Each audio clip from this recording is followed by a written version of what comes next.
بسم اللہ الرحمن الرحیم۔ میں ہوں محمد کمال منہاس، ایم کے ایجوکیشنل ریسورس کے ساتھ آپ کے حاضر ہوں۔ آج کا ہمارا جو لیکچر کورس 436 سیرت طیبہ علامہ اقبال اوپن یونیورسٹی کا باب نمبر 3 حیات طیبہ مکی دور دوم بوسط سا ہجرت مدینہ کے ٹاپکس میں سے جو دوسرا ٹاپک ہے دعوت اسلام کا آغاز، اس پر ہوگا۔ مزید آگے بڑھنے سے پہلے تمام دوستوں سے گزارش ہے کہ میرے چینل کو سبسکرائب کریں، اس کے علاوہ بیل آئیکن میں آل پر کلک کریں تاکہ آنے والی ہر ویڈیو آپ تک پہنچ سکیں۔ چلیں اب بڑھتے ہیں ویڈیو کی جانب۔ جیسا کہ ویڈیو کے سٹارٹ میں نے بیان کر دیا تھا کہ آج کا ہمارا جو لیکچر ہے وہ دعوت اسلام کے آغاز کے واقعات کے متعلق ہوگا۔ اس میں حضرت صلی اللہ علیہ وسلم کی جو نبوت تھی، جب آپ صلی اللہ علیہ وسلم نبوت کا جو آغاز کیا تھا تو اس وقت سب سے پہلے جو لوگ آپ صلی اللہ علیہ وسلم کے ذات پہ ایمان لے کر آئے تھے، ان کے ساتھ آپ کے ذاتی روابط اور تعلقات، اور جو لوگ آپ صلی اللہ علیہ وسلم کی اخلاق و عادات کو جانتے تھے اور آپ صلی اللہ علیہ وسلم 40 سال کی شبانہ روز معاملات جو ہیں ان کو بھی خوب جانتے تھے، بلا تعمل ان لوگوں نے اس دعوت کو قبول کیا، جن میں چند کا ذکر میں ابھی کرنے لگا ہوں۔ عورتوں میں سب سے پہلے جو اسلام قبول کرنے والی ہیں وہ آپ صلی اللہ علیہ وسلم کی رفیقہ حیات حضرت خدیجہ الکبریٰ رضی اللہ عنہا ہیں۔ اس کے بعد مردوں میں سے آپ صلی اللہ علیہ وسلم کے بچپن کے جو دوست حضرت ابوبکر صدیق رضی اللہ عنہ ہیں۔ لڑکوں میں آپ صلی اللہ علیہ وسلم کے چچا زاد حضرت علی رضی اللہ عنہ، جو بعد میں نبی کریم صلی اللہ علیہ وسلم کے داماد بھی بنے تھے۔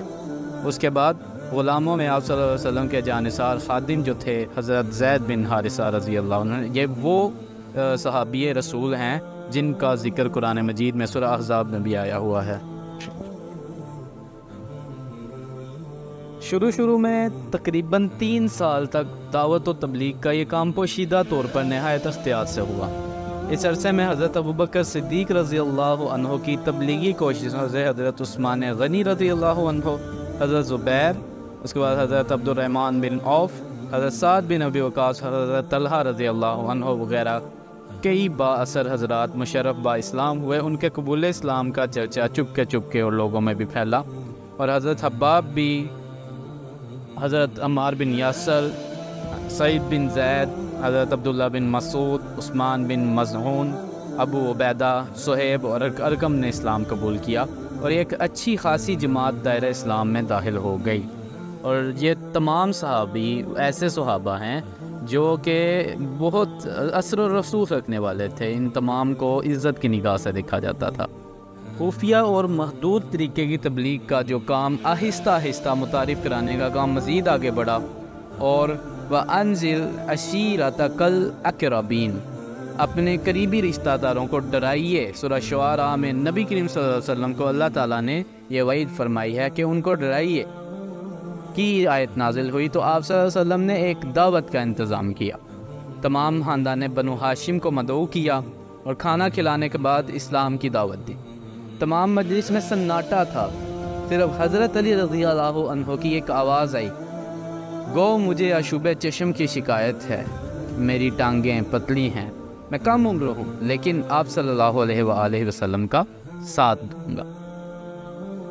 اس دعوت کے بعد دعوت اسلام کا جو خفیہ کام تھا وہ پھر بھی جاری تھا، کیونکہ نبی کریم صلی اللہ علیہ وسلم اس دعوت کے بعد کچھ نہ کچھ ایکسپوز تو ہو ہی گئے تھے، لیکن پھر بھی ابھی خفیہ تھے۔ خاندان والوں نے جو ہے ادھر ادھر اس بات کو زیادہ نہیں پھیلایا تھا اپنی عزت کی خاطر۔ اگرچہ خفیہ تبلیغ کا کام جاری تھا، لیکن آپ کا فرض چند افراد کے راہ راست آ جانے پر ختم نہ ہوتا تھا۔ آپ نے تمام عالم کو اسلام کی ہدایت سے منور کرنا تھا، اس لیے 3 سال کے بعد اعلانیہ تبلیغ کے احکام نازل ہوئے۔ احکامات قرآن مجید میں کچھ یوں ہیں، فَاصْدَعْ بِمَا تُؤْمَرُ وَأَعْرِضْ عَنِ الْمُشْرِكِينَ، جو آپ کو حکم دیا گیا وہ برملا بیان کیجیے اور مشرکوں سے کنارہ کش رہیے۔ اس موقع پر آپ نے کوہ صفا پر کھڑے ہو کر آواز دے کر تمام اہل مکہ کو صفا کے دامن میں جمع کر لیا۔ جب لوگ اکٹھے ہو گئے تو پہلے آپ نے پوچھا کہ اگر میں تمہیں بتلاؤں کہ اس پہاڑی کی دوسری جانب سے ایک لشکر جرار تم پر یلغار کرنے والا ہے تو کیا تم مان لو گے؟ سب نے کہا کیوں نہیں، ہم نے آپ کو ہمیشہ ہی سچ بولتے ہوئے پایا ہے۔ آپ نے فرمایا تو میں تم سے کہتا ہوں تم ایمان نہ لاؤگے تو سخت عذاب تم پر نازل ہوگا۔ اگر تم دونوں جہانوں میں کامیابی چاہتے ہو تو پڑھو لا الہ الا اللہ۔ اس موقع پر ابو لہب نے بد زبانی کی اور آپ صلی اللہ علیہ وسلم کو برا بھلا کہتا ہوا چل پڑا۔ اس سے جلسہ درم برم ہو گیا۔ ابو لہب کی اس بد زبانی کا جواب قرآن مجید میں سورہ لہب میں یوں دیا گیا ہے، بسم اللہ الرحمن الرحیم، تبت یدا ابی لہب و تب۔ ابو لہب کے ہاتھ ٹوٹیں اور وہ ہلاک ہو۔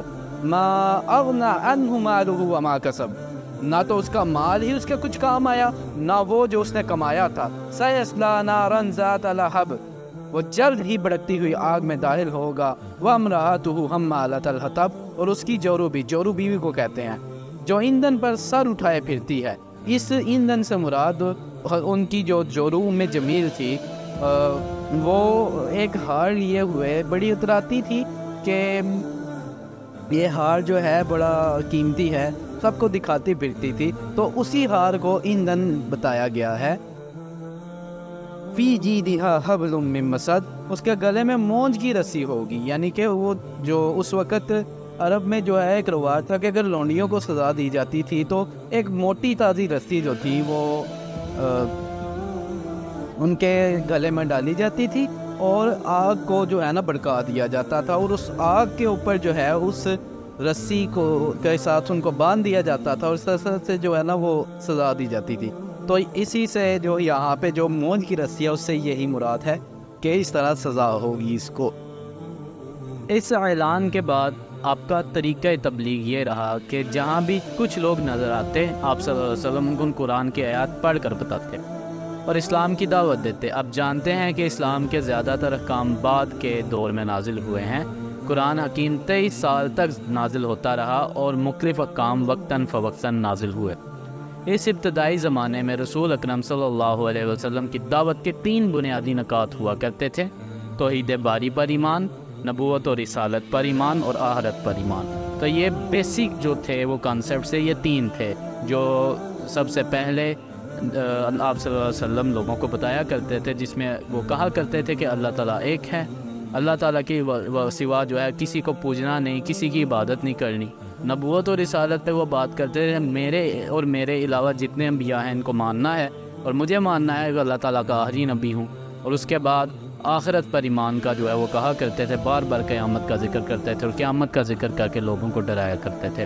اس کے علاوہ آپ صلی اللہ علیہ وسلم نے کوکاری اور اخلاق حسنہ پر بھی زور دیتے، جس کا ذکر آپ اسی یونٹ میں آگے ہجرت حبشہ کے زیر عنوان حضرت جعفر طیار کی تقریر میں پڑھیں گے۔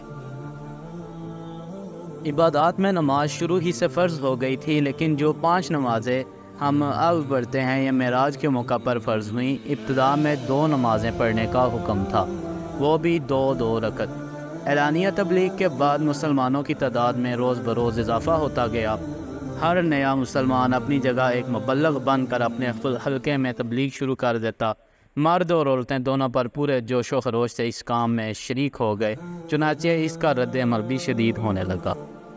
پھر وہ دور آیا جب مسلمانوں کی جو تعداد تھی وہ 40 تک پہنچ چکی تھی، اور اس دور میں مخالفت اور ایذا رسانیاں جو تھیں وہ شروع ہو چکی تھی۔ اس لیے آپ صلی اللہ علیہ وسلم نے ایک دن حرم کعبہ میں جا کر توحید کا اعلان کیا۔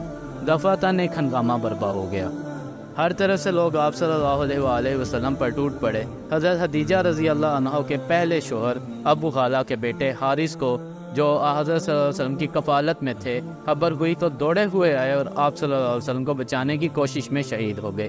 اسلام کی راہ میں یہ پہلا خون تھا جو خانہ کعبہ کے صحن میں بہایا گیا۔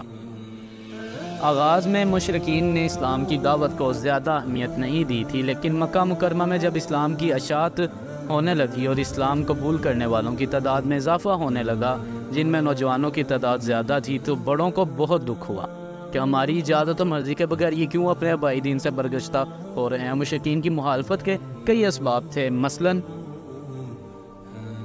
اسلام ان کے عقائد اور رسوم کو غلط قرار دیتا ہے، ان کے جھوٹے خداؤں کو جہنم کا ایندھن بتاتا ہے، قریش کی بد اخلاقیوں کا قرآن میں لانیہ ذکر کیا جاتا ہے، متولی کعبہ کی حیثیت سے قریش کو عرب میں جو برتری حاصل تھی اسلام میں اس کا خاتمہ کیا دے رہا تھا۔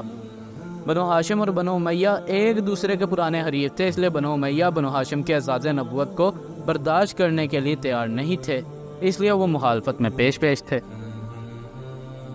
حضرت صلی اللہ علیہ وآلہ وسلم دعوت اسلام میں مصروف تھے اور قریش نے آپ صلی اللہ علیہ وسلم کو طرح طرح سے ایذائیں دینا شروع کر دی تھی۔ ابو لہب کی بیوی ام جمیل آپ صلی اللہ علیہ وسلم کی چچی ہونے کے باوجود خاردار درختوں کی ٹہنیاں لاتی اور آپ صلی اللہ علیہ وسلم کے راستے میں ڈال دیتی تاکہ آپ صلی اللہ علیہ وسلم رات کو باہر نکلیں تو ان سے تکلیف اٹھائیں۔ ابو لہب غلاظت بڑے ٹوکرے آپ صلی اللہ علیہ وسلم کے دروازے کے سامنے انڈیل دیتا۔